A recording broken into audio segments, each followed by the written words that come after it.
Cris, você já chegou? Já cheguei. Tudo bem, gente? Tudo bom? Vamos esperar Tudo mais um minutinho? A ótimo. gente marcou Vamos às sim. 6 e então ainda tem mais um minutinho, tem bastante gente entrando aqui. Tô vendo. É bacana, né? Eu precisei da ajuda da Antônia e do João aqui para me conectar, que eu não sou uma pessoa assim tão tecnológica. Então aqui deu certo, ainda bem. Tô É, contando com a bateria, mas aí qualquer coisa eu já pelo recorro amor, aqui ao fiozinho. sim, pelo amor de Deus. E vamos aproveitar que a turma está entrando e também fazer o convite aí para que vocês façam as perguntas à medida que a live vai decorrendo. E o João e a Antônia aí vão acionando a gente, colocando aqui as perguntas para a gente ir respondendo, tá? Mas é isso aí. Então são 3 horas em ponto, acho que a gente pode começar. Eu sou a Laís Pereto, diretora executiva da Childhood Brasil. Sejam todos e todas muito bem-vindos, muito bem-vindas nessa live que a gente está organizando hoje, que é o dia mais importante da nossa causa. Dia 18 de maio é o Dia Nacional do Combate ao Abuso e à Exploração Sexual de Crianças e Adolescentes. Não é um dia para celebrar, é um dia para conscientizar e trazer à tona a realidade da violência sexual contra meninos e meninas no nosso país. Nesse mesmo dia, 18 de maio, em 1973, a menina Araceli, de apenas 8 anos, foi brutalmente violentada e morta em Vitória, no Espírito Santo. E até hoje, os responsáveis por esses crimes nunca foram punidos. É por Araceli e por milhares de outras silenciosas vítimas que hoje nós estamos aqui para lutar pelo fim da violência sexual contra crianças e adolescentes. Segundo os dados do Fórum de Segurança Pública, no relatório que saiu no ano passado, entre 2017 e 2020, foram registrados 180 mil denúncias de violência sexual contra crianças e adolescentes. Dá uma média de 45 mil notificações por ano. E de acordo com as pesquisas, a gente sabe que esse número representa apenas 10% do total de casos de abuso sexual. Só 10% são denunciados. E foi pensando nisso, né, que a gente lançou essa pesquisa, essa campanha aqui na Childhood Brasil, com o mote Cadê os 90? Afinal, não é porque um assunto é tão difícil de ser falado que ele deixa de existir. Esses 90% de casos não denunciados são vítimas que também merecem voz, respeito, proteção e, acima de tudo, visibilidade de todos nós. Então, para marcar esse dia e ajudar os pais responsáveis, educadores e todos nós aqui, rede de proteção, todos que somos aliados aqui dessa luta, a entender um pouco mais sobre autoproteção, como realizar uma denúncia, como conversar com a criança sobre prevenção. E é por isso que a gente recebe hoje aqui a psicóloga Cristina Fukomori, que vai conversar com a gente sobre esse tema. A Cristina também é autora dos livros e do projeto Tartanina, então ela vai contar um pouquinho para a gente aqui sobre a sua experiência e também depois vai realizar a contação de história do livro O Segredo de Tartanina. Cristina, obrigada por você aceitar nosso convite, seja muito bem-vinda. Você pode contar aqui um pouquinho para a gente, então, fazer uma introdução e contar a sua experiência, Sim. história? Tudo bem, Laís? Tudo bem a todas as pessoas presentes? É um prazer estar aqui com vocês, compartilhar um pouquinho, acho que, da experiência, né, dessa trajetória, um pouco da prática também. Eu, como psicóloga, já tenho, né, praticamente 20 anos, né? E no trabalho com a violência contra a criança, já vou completar 20 anos, né? Então, é praticamente essa trajetória só ouvindo crianças e adolescentes vítimas de violência ou atendendo também, né? Que eu também tenho os consultórios, enfim, né? O que que eu percebo, sabe, Laís, o quanto que ainda, apesar da gente ter as leis agora, a gente ainda precisa falar um pouquinho mais disso, né? Até porque existe uma subnotificação, como você já mesmo disse, né? E também pela um certo tabu, um receio e a culpa das vítimas de se identificarem como tais, né? Então, nos dias a dias de atendimento, eu vejo que muitas delas já sofreram violência há muito tempo, tá? São raras as vezes que, olha, aconteceu hoje, vou contar hoje. Então, a situação da violência sexual, ela muda um pouco, né, esse perfil, porque principalmente por essa questão que eu vejo de uma situação em que a vítima ela se encontra sem voz e, além disso, ela se encontra também numa situação em que ela se sente culpada. É como se ela fosse envolvida naquela situação de alguma maneira. Hoje mesmo eu estava falando com os promotores do Ministério Público, né, dizendo dos levantamentos que eu fiz, né, acerca das escutas realizadas, e nós descobrimos realmente uma estatística, né, vamos dizer assim, dos 1.573 casos que eu levantei, né, de escuta especializada, que eu acabei ouvindo, eu e mais meu colega, nós identificamos um perfil, assim, de 80% da violência sexual, né, as vítimas, né, do gênero feminino, tá? Então isso é importante a gente ressaltar, essa questão do gênero mesmo. A questão da maioria, mais da metade, era 53%, e essa estatística ela se repete, né, nacionalmente, internacionalmente, mas também no meu contexto local. 53% dos casos, familiares que abusam. Familiares. Então, às vezes a gente fala para a criança, olha, cuidado, né, para você não aceitar coisas de estranhos, na verdade? É a nossa prevenção, vamos dizer assim. E a gente vai precisar, na verdade, trabalhar de outra maneira com a criança. A gente vai ter que ensinar habilidades de autoproteção em qualquer momento, né? E também não dá para a gente também criar numa redoma de vidro e falar, olha, você não vai dormir na casa de fulano, eu não sei quem que é fulano. Tá, a gente pode até preservar em alguns momentos, né, a criança de algumas situações, mas nós não vamos poder acompanhar toda ela em todo momento. Então, o que a gente tem que fazer? A gente tem estratégias de trabalhar a prevenção, que ela consiga ter essas habilidades de autoproteção, que acho que é isso que o projeto ele vem a trazer, né, como contribuição aí para vocês. Sim, com certeza. Cris, até você mencionou um dado aí dos 80%, né? Esse recorte também está no último relatório lá do Fórum de Segurança Pública. 80% do gênero feminino, mas isso não quer dizer, claro, que não aconteça. Sim.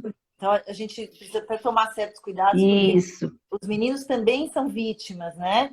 E a gente tem uma concentração, inclusive na mudança da faixa etária. Entre as meninas, a maior concentração está entre 10 e 13 anos, né? 10 e 14, na verdade. Sendo 13 a Exatamente. maior incidência. E os Uhum. meninos mais jovens, entre 3 e 9 anos, né? Crianças mesmo. Então, a gente tem alguns mitos que eu acho que é importante. Na verdade, a maior parte, embora a gente saiba que, pelos dados, né? A maior parte dos abusadores também são do sexo masculino, mas existem, sim, abusadores Uhum. que são do sexo feminino. Então, a gente precisa tomar certo cuidado com as etiquetas, né, que são criadas em função de números também.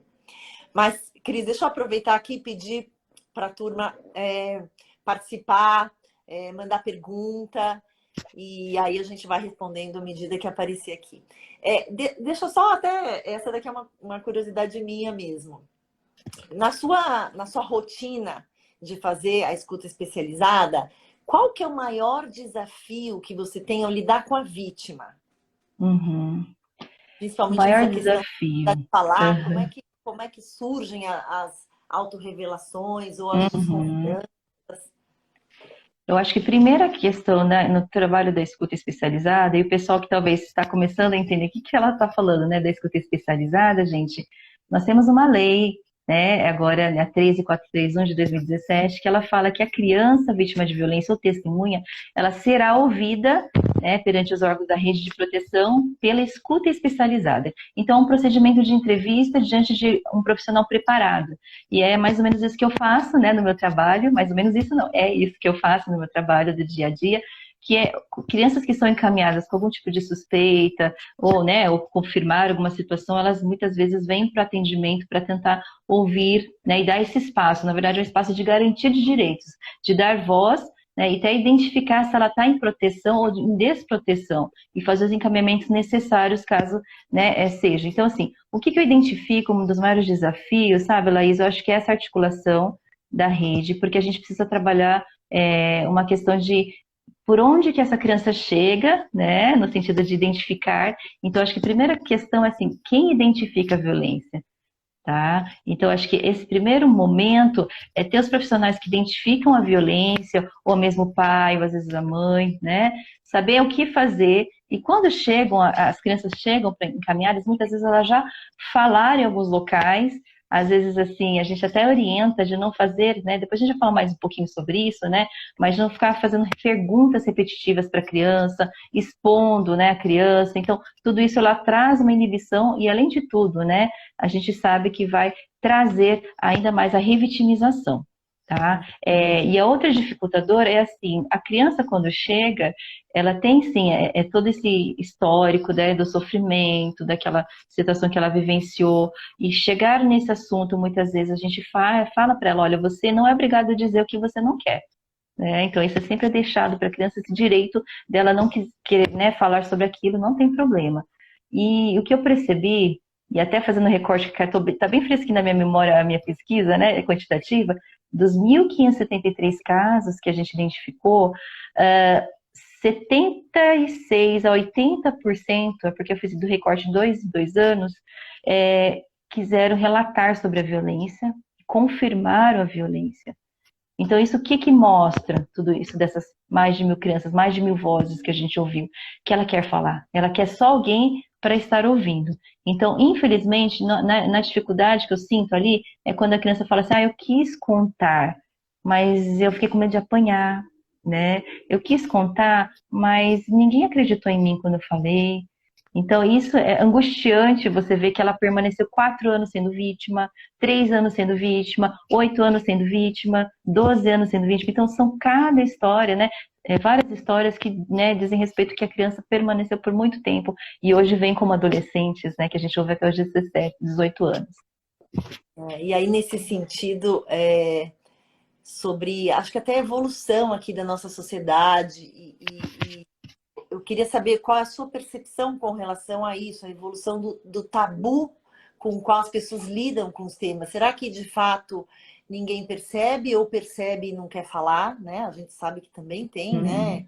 A gente fez uma pesquisa recentemente sobre como o público enxerga a nossa causa e existe, inclusive, um dado que, de certa forma, corrobora o que a gente imaginava, que é na verdade, esses índices de denúncia, eles são ainda mais baixos, quanto mais alta a classe social, menor o percentual de denúncia, né? Então, isso está muito ligado ao conservadorismo, ao tabu. Eu queria que você falasse um pouquinho, se você vê uma evolução ao longo de tantos anos com a sua experiência profissional, se você vê uma evolução nesse sentido.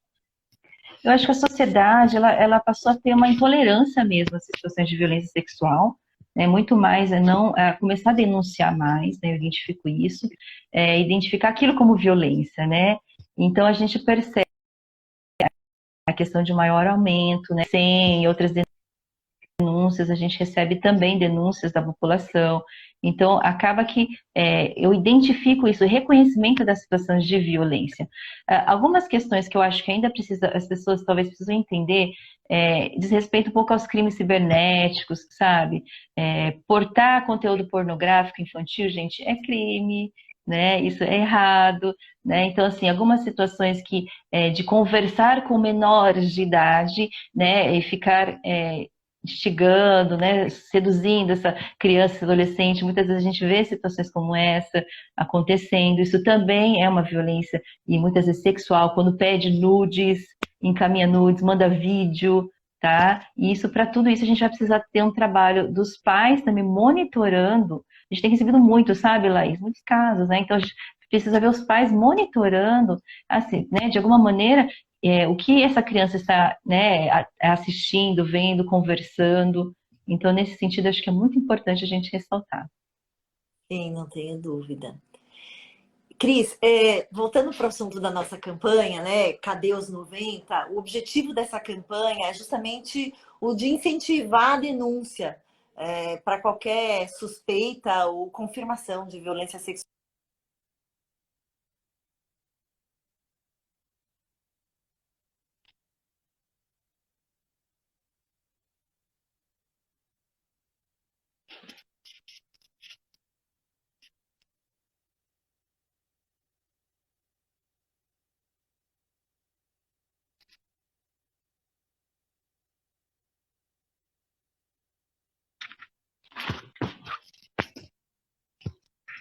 Laís, você tá me Tá me ouvindo? ouvindo? Agora eu tô te ouvindo. Tava Eu tô, sem não, som. desculpa, tô com meu telefone aqui. Ai, eu não ouvi Desculpa, nada que estava você sem disse. som? É, ficou sem som. Ai, que Então, susto. Achei que era vamos lá. minha conexão, Não, gente. Falei, ai, meu Deus.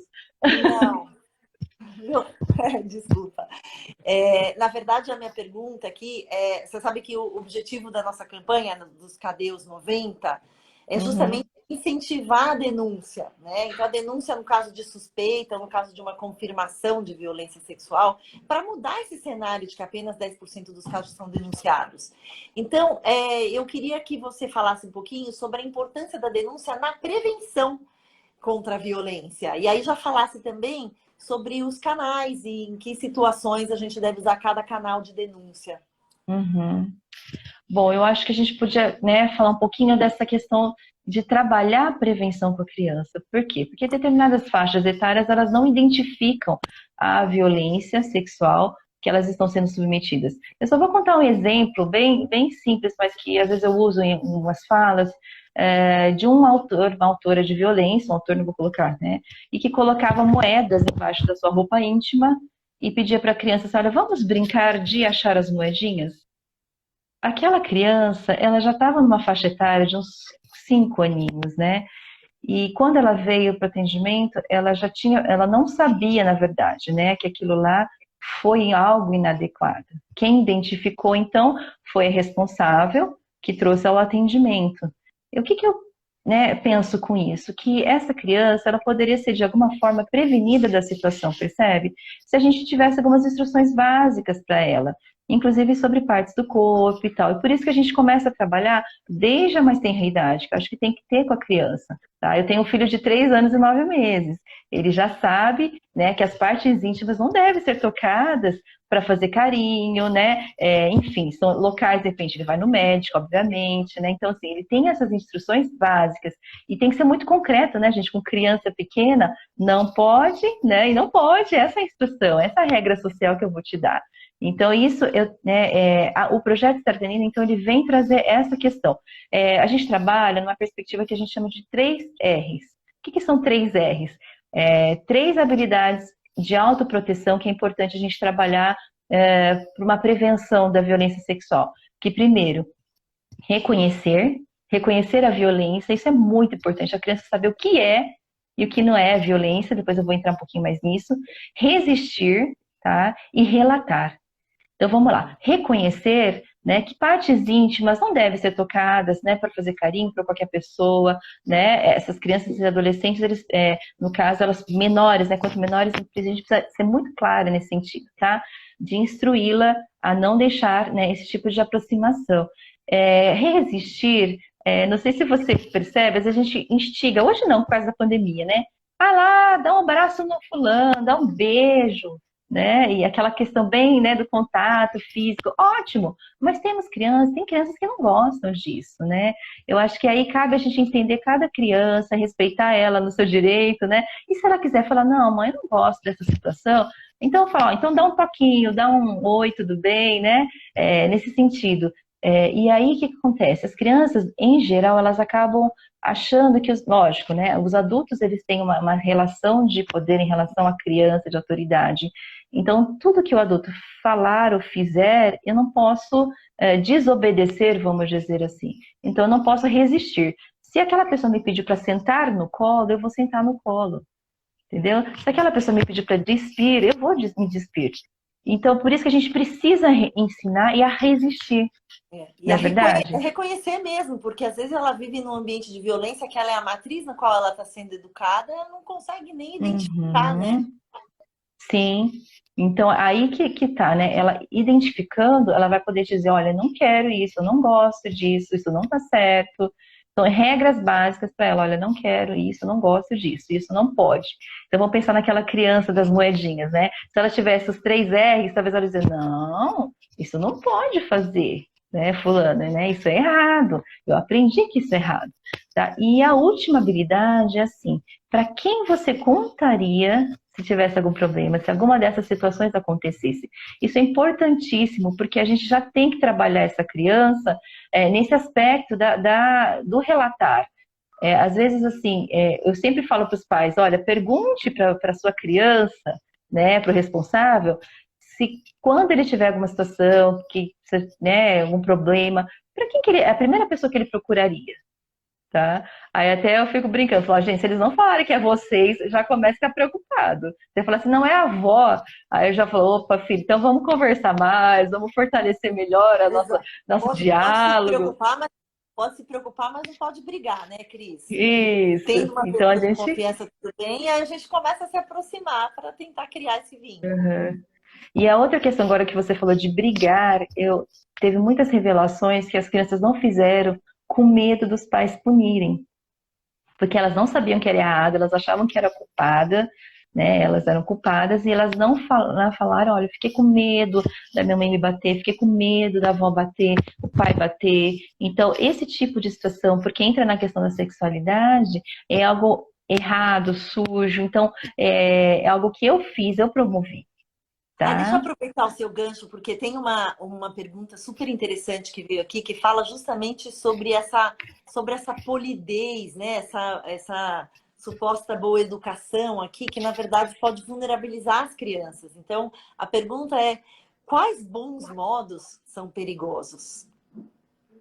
Bons modos, no Se a sentido de gente pensar, você. essa questão de beija sua, vai lá, beija, forçar, por exemplo, a gente entende como uma boa Uhum. educação, né?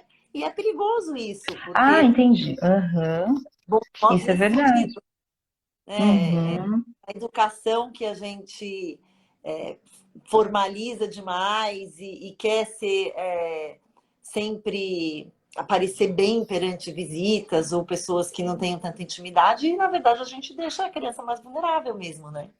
Sim, e uma outra coisa que até agora eu lembrei de um bom modo, que também pode ser perigoso, é porque assim, dentro de casa, a afetividade é de cada um, a fluido, a gente expressa de tal maneira. E a gente vê algumas situações dos pais beijarem na boca das crianças, né?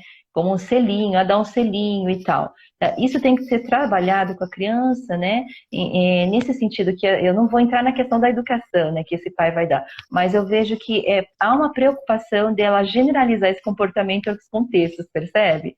Não, isso é permitido e tal. Aí vem alguém de fora e fala, dá um beijo em mim. Ah, isso é comum, né? Então, e a gente não sabe que a criança ela não vai perceber a intencionalidade dessa outra pessoa que é adulta. Não é obrigação dela identificar isso.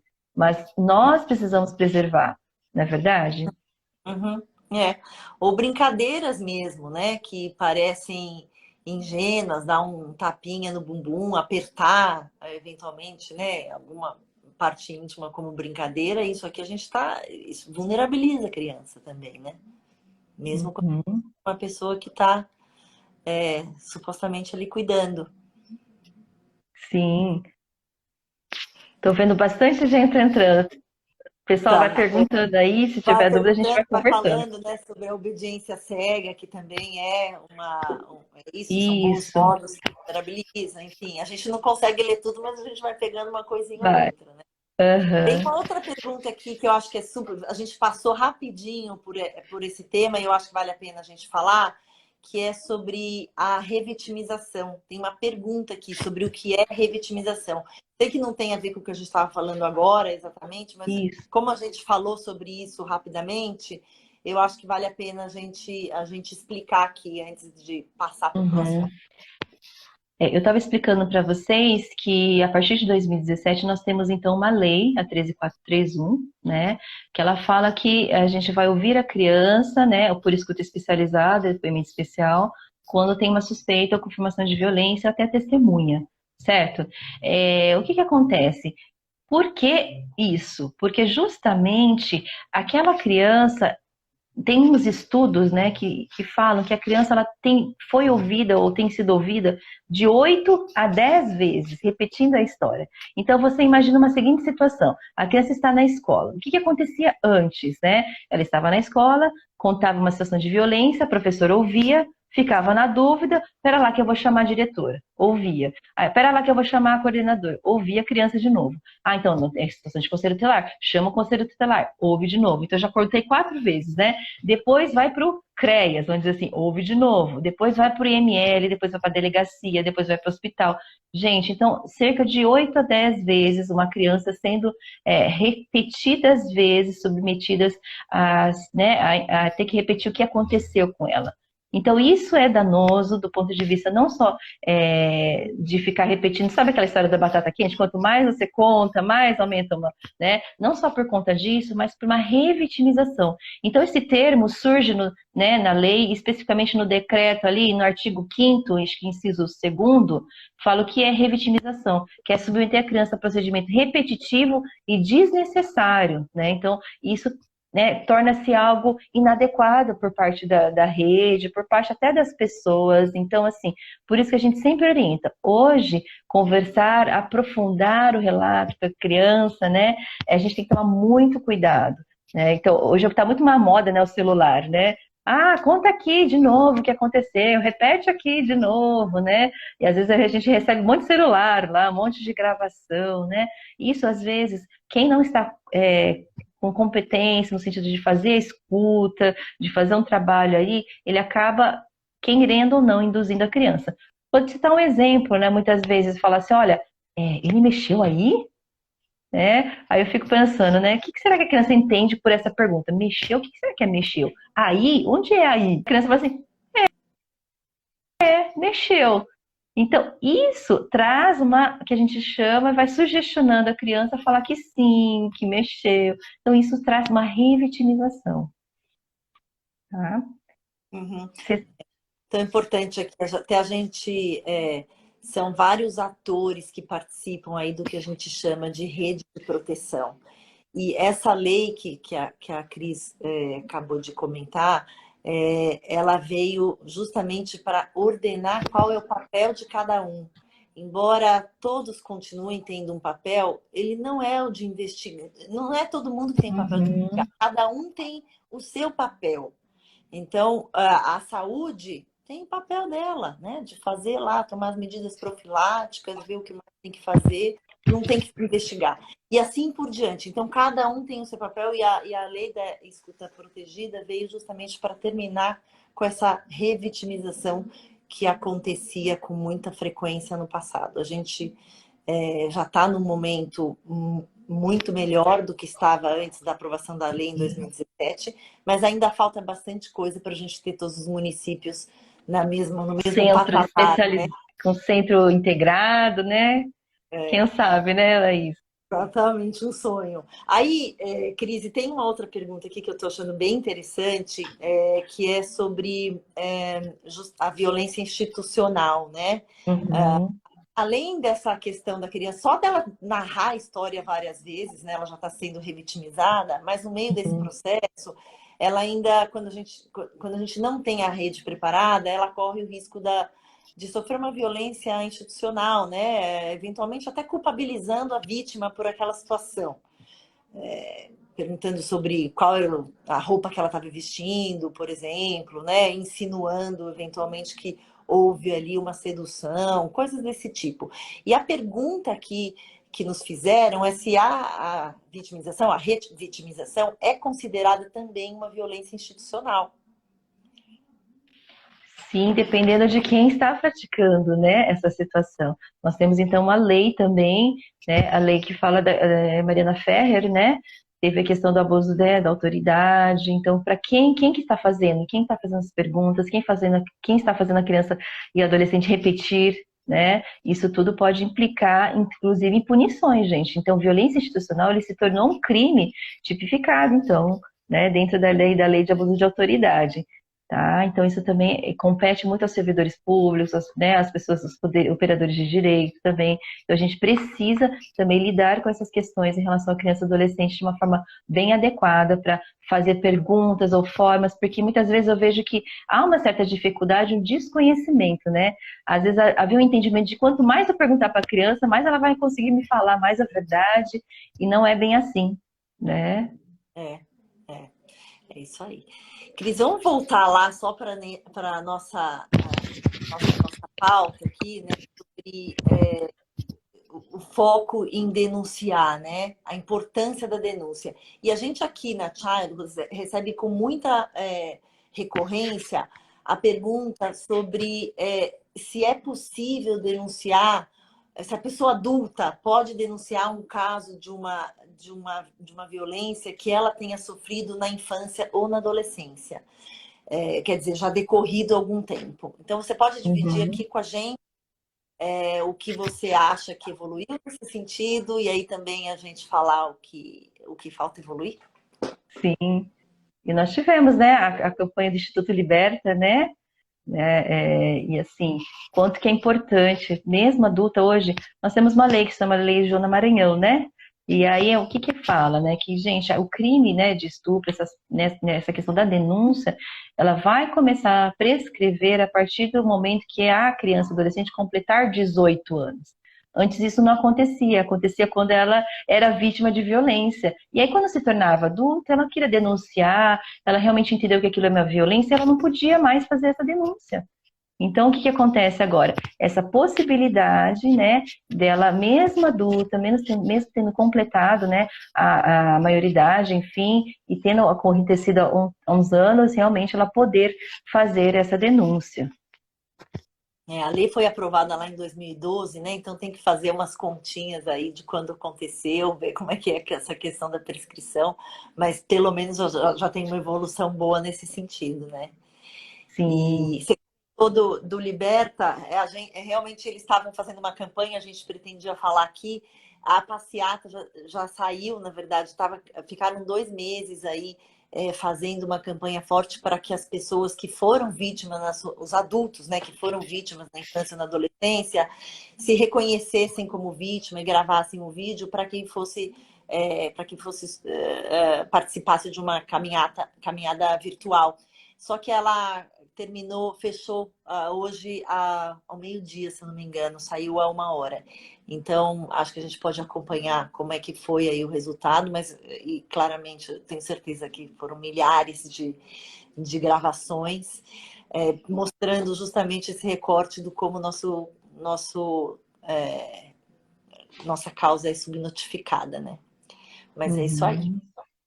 Uhum. Bom, esses dados de denúncias registradas, né, e o fato também da maioria dos casos acontecerem dentro de casa, a gente sabe que existe, né, os casos intrafamiliares são muito recorrentes, mas ele faz com que esse tipo de violência seja mais comum e perto da gente do que a gente sequer imagina, né? E é por isso que é tão importante estar preparado caso uma criança, um adolescente relate que sofreu um abuso ou que se identifique mesmo pelos seus comportamentos. Então, Cris, eu queria que você, assim, com a sua profunda experiência e com escuta especializada, conte aqui para as pessoas que estão nos acompanhando o que fazer e como escutar um relato assim, para as pessoas que não são profissionais. Uhum. A primeira questão é a nossa postura, sabe? Uma postura de acolhimento, tá? Então isso é muito importante, a gente oferecer a nossos, né, nossa postura de, às vezes a criança pequenininha, né, no sentido do tamanho, né, a gente se aproximar dela, abaixar, olhar nos olhos dela, né, o que está acontecendo, né? Então dá essa devida atenção para aquela criança, né, no seu tamanho, vamos dizer assim. E a outra questão é assim, sem julgamentos, sem começar a já falar, né? Às vezes a criança fala, eu tô com um pouco de vergonha, não, tá, me conta, alguma coisa que aconteceu, não sei o quê. E às vezes as pessoas adultas já vão colocando, né? Não, então, me conta isso aí, será que alguém te bateu? Não, é um momento de ouvir. É algo que até desafiador para nós, né? A gente acaba falando muito mais para a criança do que a gente ouve a criança, né?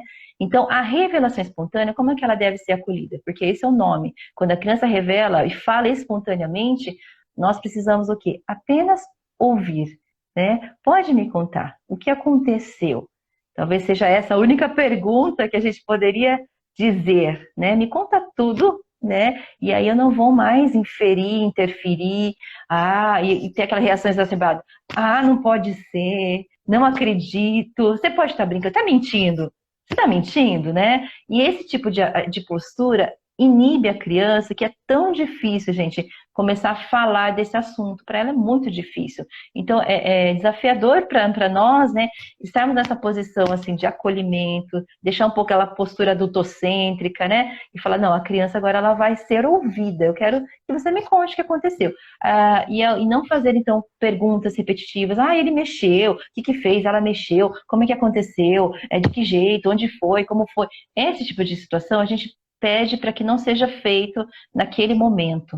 É apenas o acolhimento. Então tá, nós vamos estar, né, eu vou estar, né, tô te ouvindo, né, a gente vai tomar providência, dependendo se for essa mãe, né, se for um profissional, ele já tem uma rede, já tem um fluxo dentro dessa rede, então ele precisa saber quem que ele tem que acionar. E lembrando já, falando de canais de denúncia, né, Laís? Em casos de suspeita, gente, ou confirmação de uma situação de violência, o que a gente tem que fazer? Né, notificar os casos. Então, para quem? O artigo 13 do Estatuto da Criança e do Adolescente fala que a gente tem que comunicar os casos de suspeita. É que às vezes algumas pessoas falam assim, nossa, mas eu não tenho certeza, será que eu falo? O que está acontecendo? Você tem uma suspeita? Isso é uma suspeita? Você não vai ser punido perante a sua suspeita, mas você está fazendo, né, algo que é muito importante de proteção.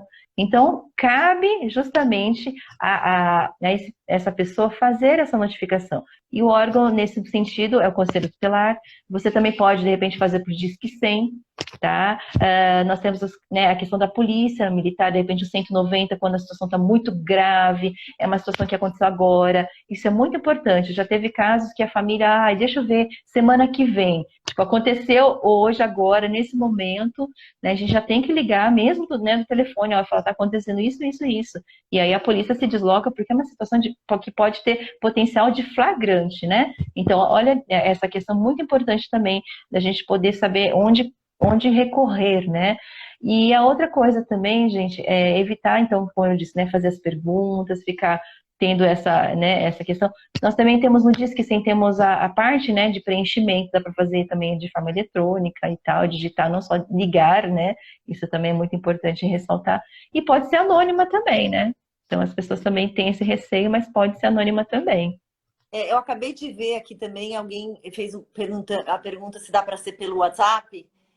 Tem sim o número, o Ministério da Mulher, da Família e dos Direitos Humanos, que é responsável pelo canal de denúncias, o Disque 100, tem também o número de WhatsApp. A gente tem todos esses dados lá no nosso site ou no próprio site da ouvidoria, tá? Do canal do Disque 100. E aí, a gente recebe vários casos, né, de Disque 100 também. O que até ia alertar, né, para o pessoal, assim, quando tiver uma denúncia, preencher o que vocês ouviram exatamente, o que foi ouvido, o que foi visto, né? Porque às vezes quem vai tentar identificar o que aconteceu, a gente acaba não tendo muito detalhes, né? A criança tal está sendo vítima de abuso. Ponto. Ele fala, e aí, quem que é o suspeito? Por que que você está suspeitando? O que que aconteceu? Então, isso também é muito importante. A gente, quem for preencher, né, tem bastante esse detalhamento naquilo que foi relatado e preservando nessas informações. Tem uma pergunta aqui justamente sobre isso. A pergunta é, e quando o abusador é intrafamiliar? Para a criança, né, essa traz uma ambivalência, sabe, de sentimentos, um conflito interno muito grande, gente. Por isso, justamente a questão da culpa, ela fica muito interligada nessa situação, né? Quando é intrafamiliar, a rede de proteção, ela vai ter que agir com muito maior celeridade, tá? Então, essa informação vindo para nós, juntamente com os órgãos de proteção, vai ter que ser pensada, do tipo assim, olha, será que essa pessoa familiar, né, o abusador, enfim, essa pessoa, o outro não, né, o que não agride, o que não abusa, ele é conivente com a situação, né? Porque eu vejo situações em que, por exemplo, eu vou falar com a mãe sobre o que está acontecendo. Só um exemplo, né? E às vezes revela para uma pessoa que ela é conivente com a violência. Então a gente não sabe exatamente se aquele familiar é conivente com a situação. Então por isso que a gente precisa deixar o quê? Para os órgãos competentes. O ideal seria conselho tutelar, ele notifica a família, tenta identificar se realmente esse outro familiar ele é conivente ou é protetivo. Olha, informa, olha, nós temos uma informação anônima aqui, uma situação que a gente precisa ver, né? E aí ele pode depois acionar a escuta, enfim, mas ó, nós precisamos identificar a situação. Tudo bem para você? Ah, tudo bem. Então, o que que acontece? Aí isso já está resguardado, porque eu já vi casos em que, né, um professor ou um profissional já chega e fala assim, olha, a sua filha me contou que o seu marido fez isso. Então, evitar, né, esse tipo de situação. Está acusando, né? Tá acontecendo alguma coisa? E teve uma situação essa que depois, no outro dia, a mãe pediu transferência da escola, por exemplo. E a gente perde a possibilidade de garantir proteção. Não é verdade? Estou vendo várias perguntas aqui, estou tentando ler, mas está Nossa, difícil de não vai acompanhar. conseguir responder tudo, mas depois a gente vai respondendo Aham, pessoal, né? Porque realmente tem bastante aham. coisa. Mas vai É, escrevendo aí, gente. vou escrevendo que a gente não conseguir responder aqui, a gente responde depois. Tem uma pergunta aqui sobre qual o número dessa lei municipal. Acho que a lei, acho que eu falei da 1343, é a lei federal, tá, É gente? federal, de É, 2017. número 13, de 2017, é 13431. Aí nós temos o decreto dessa lei, que é o 9603 de 2018, tá? E tem uma pergunta aqui também que eu acho que vale a pena a gente explicar bem, que é qual o setor que faz a escuta especializada da criança. E aí eu acho que vale a pena também aproveitar a É. oportunidade e separar, explicar o que é escuta especializada e o que é o depoimento Uhum, especial. uhum. Essa escuta, gente, nós temos, né, dentro dessa lei, ela fala que ela precisa ser realizada pelos órgãos de proteção. Quais são os órgãos de proteção? Ela coloca pelo menos cinco, né? A educação, a saúde, a assistência, a segurança pública e direitos humanos. Pelo menos cinco, né? Que poderiam. Então, o que que a gente tem visto? Cada município ele tem se organizado para promover capacitações na rede de proteção. A Charge também tem feito, né, as capacitações. Tem a pessoa do Itamar, acho que eu vi ele por aí também. Então, assim, isso é muito importante porque esses servidores, esses profissionais da rede, eles vão compor aí um comitê, tá? E esse comitê, que normalmente está junto, né? Então, como tem uma questão transversal, intersetorial, a gente vai ter que discutir o fluxo do município. Então, o que que acontece? Cada município, não sei onde você está, mas cada município ele tem que se organizar e eles vão ter que divulgar mesmo como que é esse fluxo de denúncia, o canal de denúncia, de comunicação, de notificação da violência. Então, saiba o seguinte, gente, tem que ter profissional no seu município que faça escuta especializada, tá? Então, o ideal seria, de repente, você não sabe, pergunte, liga para o conselho tutelar, como é que está a escuta especializada aí, né? E tudo isso para a gente começar justamente a divulgar mais ainda essa lei, tá? Que é a forma da gente garantir uma escuta protegida para criança e para adolescente. Acho que aqui tem até uma certa confusão que é realmente muito nome, né? A lei ganhou esse, digamos, apelido, né, de Lei da Escuta Protegida, o que a gente chama de escuta especializada, é a forma como a rede de proteção faz a escuta da criança, né? Cada um dos setores, cada um dos atores da rede de proteção preparado com um protocolo próprio, né, de fazer a sua participação, a escuta. A gente na Child tem parceria também com a UCorp e com me fugiu agora o nome da outra empresa, mas somos uma parceria que criou o curso Escuta Especializada, então através do nosso site mesmo é possível ter orientações de como se inscrever para fazer esse curso. E também o depoimento especial, Cris, que acontece no âmbito de justiça, né? Já sobre o depoimento especial, a gente também preparou fez o curso, aplica até hoje o curso, e que foi Uhum. feito com base no protocolo de entrevista forense, e aí é uma coisa que acontece mas acontece só no âmbito da justiça, né? Então também acho que é importante fazer Isso. a separação. Então, Então, lembrando, gente, escuta especializada. Ó, nós temos revelação espontânea, que o pessoal pergunta, como é que faz a escuta sendo educador, né? No caso, você vai acolher a revelação espontânea da criança, tá? O que ela vir a falar. Depois, vai ter profissionais especializados que vão fazer a escuta especializada, tá? E daí é a rede de proteção que vai identificar o quão ela está protegida. Em seguida, um outro momento, né, que é a parte da responsabilização, né, que é já na justiça. Então, quando tiver uma audiência, essa criança ela vai ser ouvida de uma forma diferente dos adultos, quando são testemunhas. Ela vai ser ouvida numa sala de depoimento especial, né? Então, ela vai junto com um profissional especializado, né, separada aquele momento de audiência com o juiz, promotor. Então, ela vai estar num ambiente totalmente separado e apropriado, né, para essa questão com ela. Então, vai ficar uma profissional e ela. A diferença é que, como tem a questão da produção de provas, enfim, vai ter uma câmera, a questão do advogado, do juiz, do promotor em outra salinha, fazendo algumas perguntas através dessa profissional.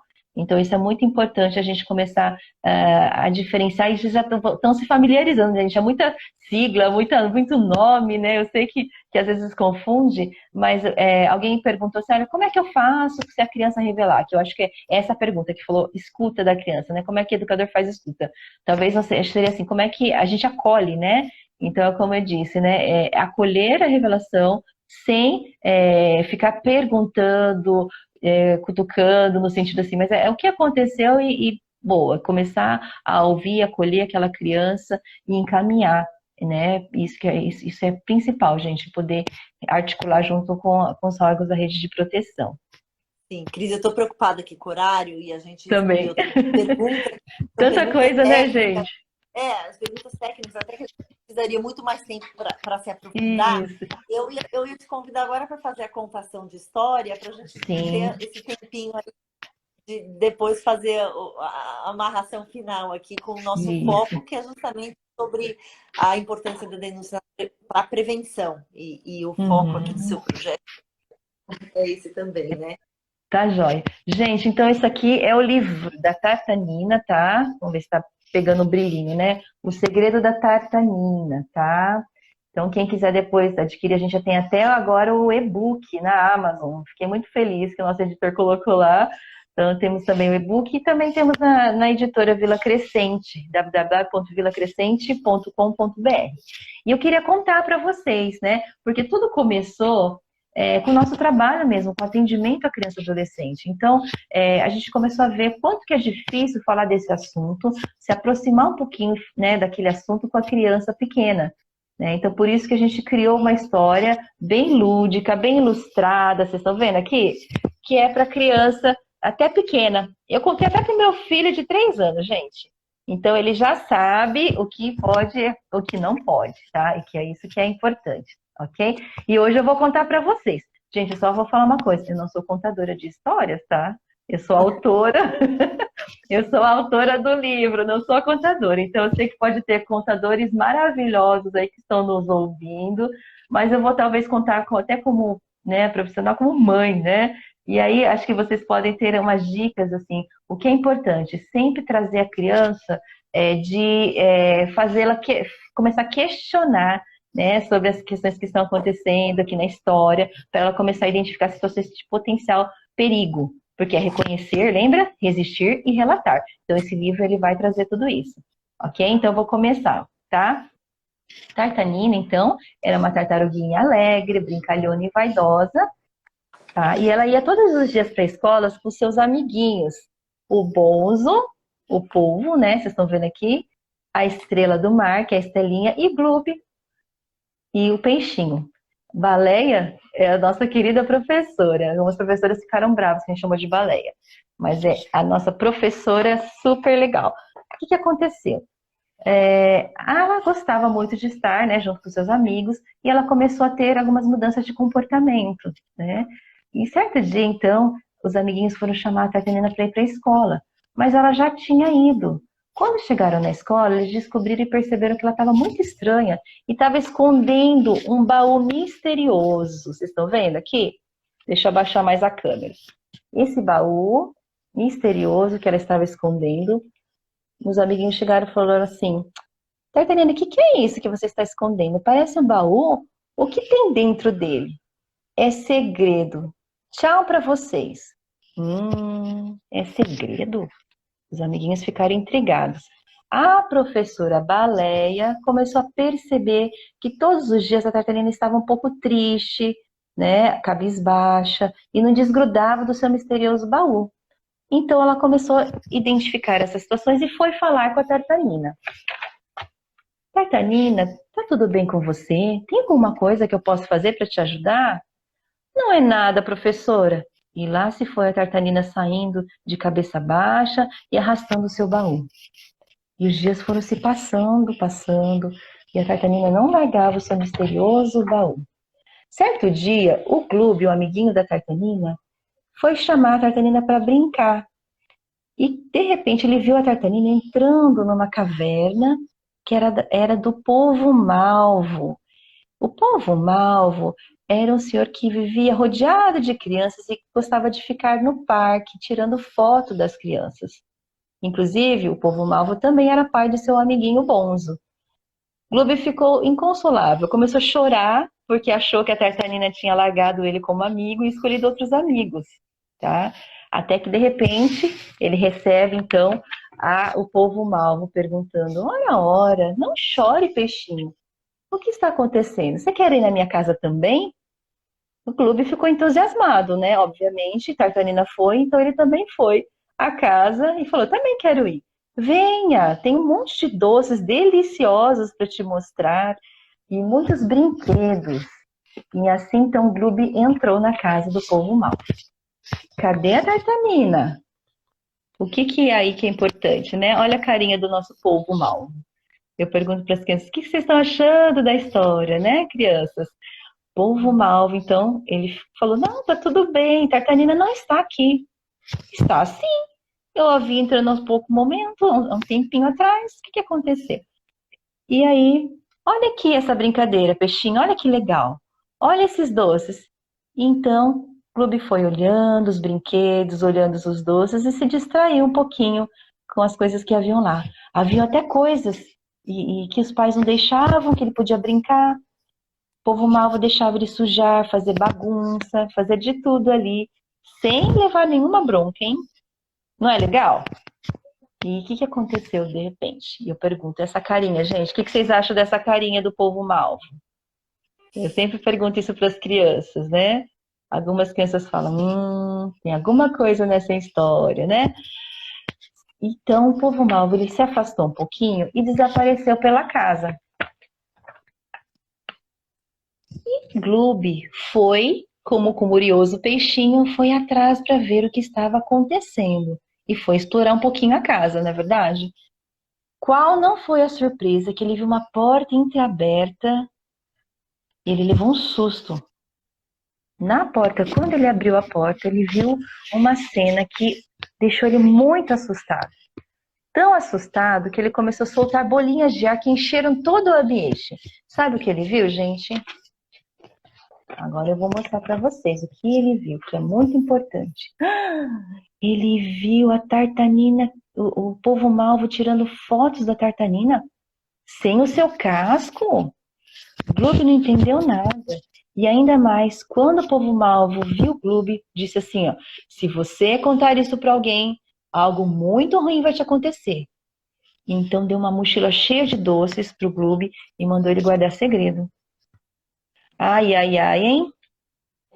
Gloob carregando a sua mochila de doces e Tartanina começou a chorar porque ela se sentia tão envergonhada, não sabia o que fazer, né?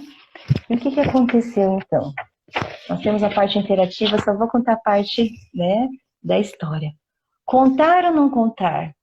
Tartaninha estava amedrontada, com vergonha, com medo. Será que ela deveria contar para alguém o que tinha acontecido? E se rissem dela?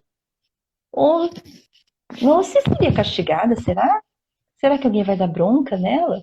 Então ela ficou nessa dúvida. E eu pergunto, né, criança, será que ela deve contar ou não contar? E ela, então, ficou angustiada, pensando. E o seu baú, gente, olha como é que cresceu. O baú da Tartanina cresceu e parecia que estava ficando maior a cada dia. Ela lembrava da história, lembrava do povo malvo, lembrava do seu amiguinho Bonzo. Ela ficou angustiada e esse baú foi crescendo.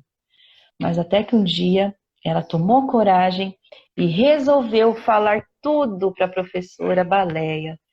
Então ela contou tudo o que havia acontecido.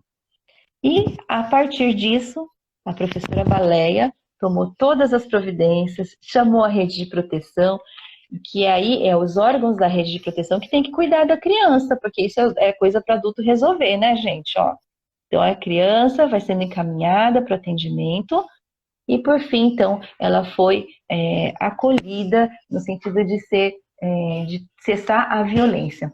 Então, eu sempre peço aqui, ó, o que você entendeu dessa história? Desenhe, se tiver criança aí que me ouviu, faça um desenho aí, criança, do que você entendeu da história e depois me conte, hein? E, por fim, a Tartanina pode ser protegida e aí voltou novamente com seus amiguinhos. Ok? Que demais, Cris! Você tem talento, você pode não estar como contadora oficial, mas você tem talento para contar a história que a gente fica aqui até adulto na história. Cris, eu já ia finalizar, mas tem uma pergunta que a gente tem que responder muito rápido, senão vai cair aqui que passa o nosso tempo de live, né? Mas rapidamente, assim, tem uma pergunta que eu acho muito relevante a gente fazer, e aí depois até direcionar, porque esse conteúdo também está no nosso site, tá?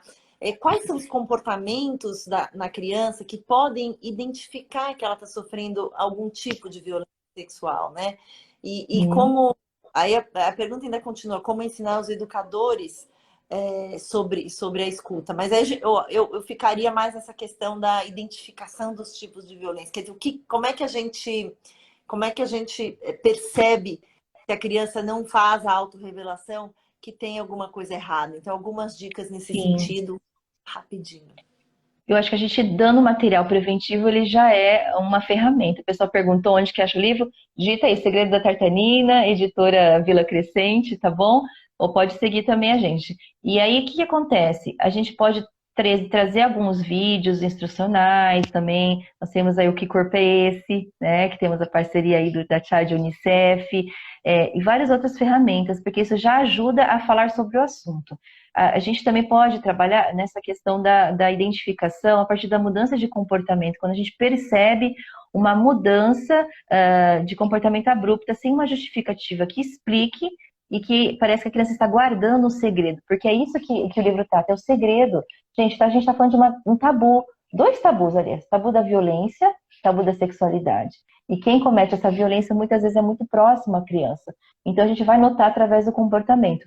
Comportamentos sexuais atípicos ao desenvolvimento, isso é muito importante a gente notar. Crianças muito pequenas, elas acabam repetindo a situação, imitando o que elas vivenciam, né? Falando até o que aconteceu, tá? As situações com adolescentes, eu já vi adolescentes colocando, às vezes, cobrindo, né, o seu corpo para afetar de alguma maneira a atratividade do autor da violência. Então coloca duas camisetas, mas ela não era assim, né? Gostava de se arrumar e de repente começa a mudar o seu comportamento. Então isso é muito importante a gente começar a identificar. Tem outros comportamentos, né, gente, de alimentação, sono, como é que tá a questão do sono, a gente tem casos de terror noturno, crianças começam a ter dificuldade de dormir, medo excessivo por alguma figura, alguma pessoa. Então são todos sinais, a gente não tem uma sintomatologia específica do abuso, mas é importante os pais estarem, os responsáveis estarem atentos para poder perguntar, para poder identificar para a criança, olha, está tudo bem, está acontecendo alguma coisa,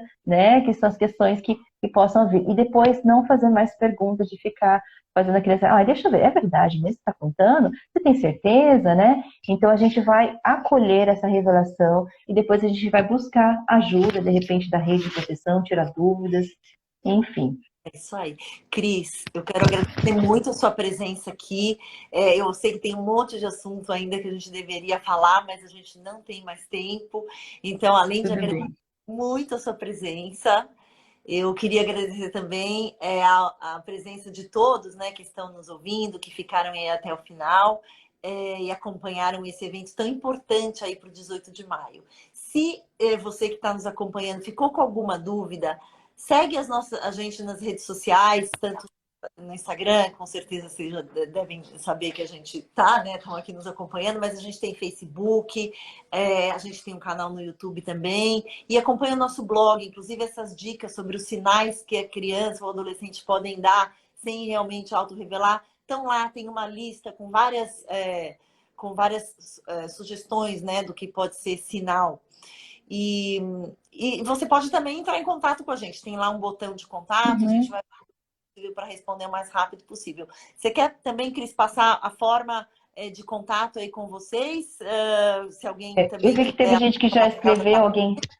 Mas pode entrar em contato com né, a Catarina Projeto, @Catarina Projeto, que a gente pode estar conversando também, se tiver alguma dúvida, tá? E aí nós estamos aí acessíveis para vocês poderem perguntar.